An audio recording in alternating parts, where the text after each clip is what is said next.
хонаи марказии нависандагони шаҳри Москва ки макони баргузории шоми фарҳангии тоҷикон муайян шуда буд, дар қисмати бегоҳи рӯз дӯстдорони шеъру суруд ва мусиқии гӯшнавози тоҷикиро гирд овард.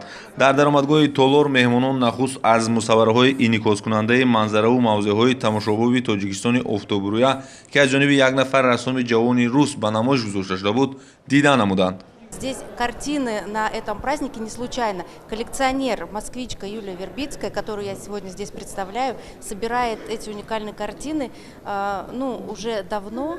И почему они здесь?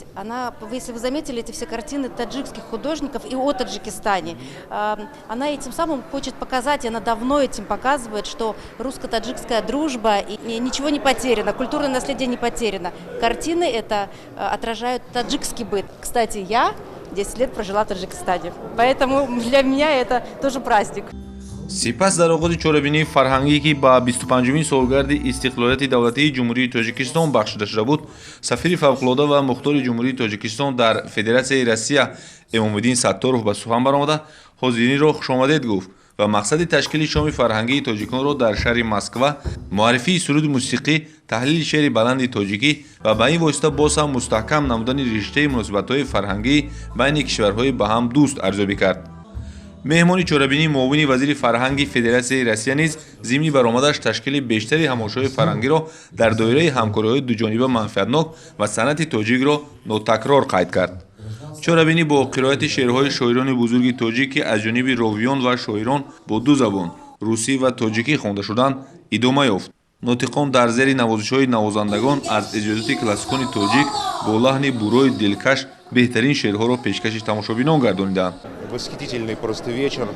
Таджикская культура представлена своей только микроскопической частью. Она настолько огромна, настолько прекрасна, настолько величественна, что мы только, как говорится, коснулись тени таджикской культуры. Я считаю, очень мало в России представлена таджикская великая древняя культура. Хочу, чтобы это было больше. Больше приезжало из Таджикистана в Россию ансамблей, групп. Больше в России знали о поэзии таджикской великой, о Сааде, о Фердоусе, о Хафизе. Надо снимать или показывать фильмы по Шахнаме. В общем, нам не хватает таджикской культуры, честно вам скажу. Поэтому сегодняшний вечер был как глоток свежего воздуха. Просто. Вечер, посвященный Дням литературы и искусства Республики Таджикистан, проведен в самых высших похвалах. От лица себя лично Зернаев Сергей Федорович, Умерников Николай Иванович, Мамадризабеков Давлят Мамадризабекович, ветераны безопасности Республики Таджикистан, выражаем огромную благодарность руководству республики, организаторам прекраснейшего вечера.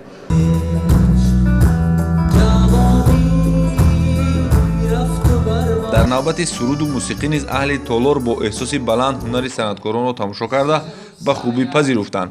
ҳар суруду таронае ки аз ҷониби ҳунармандони шинохта Далер Назаров, Нобовар Чаноров ва дигар сарандагони гурӯҳи овозадори Шамс сароида мешуд, бо кафкубиҳои бепоёни тамошобинон хотима меёфт. иштирокчиёни чорабинӣ ки аксарият ҷавонони донишҷӯи тоҷик ва намояндагони халқу миллатҳои гуногун буданд, аҳли ҳунарро мухлисӣ мекарданд. У меня самые лучшие впечатления. Я очень довольна и благодарю за приглашение. И очень довольна, что пришла на этот концерт. Я рада, что услышала прекрасный таджикский язык, прекрасные песни и, конечно, стихи. Шодам ки имрӯз дар ин шоми фарҳанги тоҷикон дар шаҳри Москва иштирок кардам. аввалан миннатдории худро ба сафоратхонаи ҷумҳурии Тоҷикистон дар Федератсияи Русия расонидаем ки чунин як шоми бениҳоят олиҷаноб гузаронданд ки дар ҳақиқат тоҷикони муқимие ки дар Москва ҳастанд ҷалби онҳоро ба фарҳанги мо боз ҳам наздиктар карданд. дигар дар ин маҳфил, дар ин шоми фарҳангӣ бисёр намояндагони дигар халқиятҳо низ иштирок кардагӣ буданд ки онҳо аз шиносоӣ бо фарҳанги мо як таассуроти бениҳоят баланде пайдо карданд. Бениҳоят хуб мешуд чунин шомҳои фарҳангии тоҷикони мо чӣ дар Русия ва чӣ дар дигар кишварҳо бисёртар баргузор шавад, то ин ки мо фарҳангу тамаддуни кӯҳани худро дар мобайни дигар миллатҳову дигар давлатҳо боз ҳам муаррифӣ кунему номи ватани азизамонро боз ҳам болотар гардонем. имрӯз боз як чорабинӣ бошукӯҳе дар шаҳри Москва бо ташаббуси Сафорати Ҷумҳурии Тоҷикистон баргузор гардид. Дар ин чорабинӣ давлатҳои гуногун иштирок варзиданд ва ман хеле мамнун ҳастам, ки дар шаҳри Москва чунин чорабиниҳои бошукӯҳу фарҳангӣ, ки обрӯи халқи миллати тоҷикро баланд мебардоранд, гузаронида мешаванд.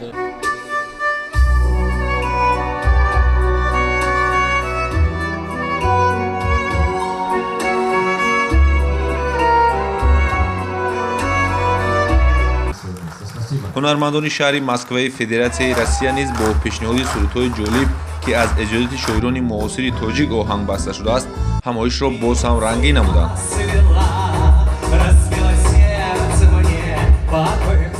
воқеан тамошобин тавонист аз чорабинии мазкур маънии баланд бардорад. шоми фарҳангии тоҷикон дар шаҳри Москва наздики 500 нафарро ба ҳам ҷамъ овард ва ба ҳамагон таъсироти нек боқӣ гузошт. меҳмонон ҳамагӣ бо як хурсандӣ ин чорабинии фарҳангиро қабул карданд. Абубакр Шарифӣ, Ҳабибуллои Хушбахт, шаҳри Москва, ҷаҳонамо.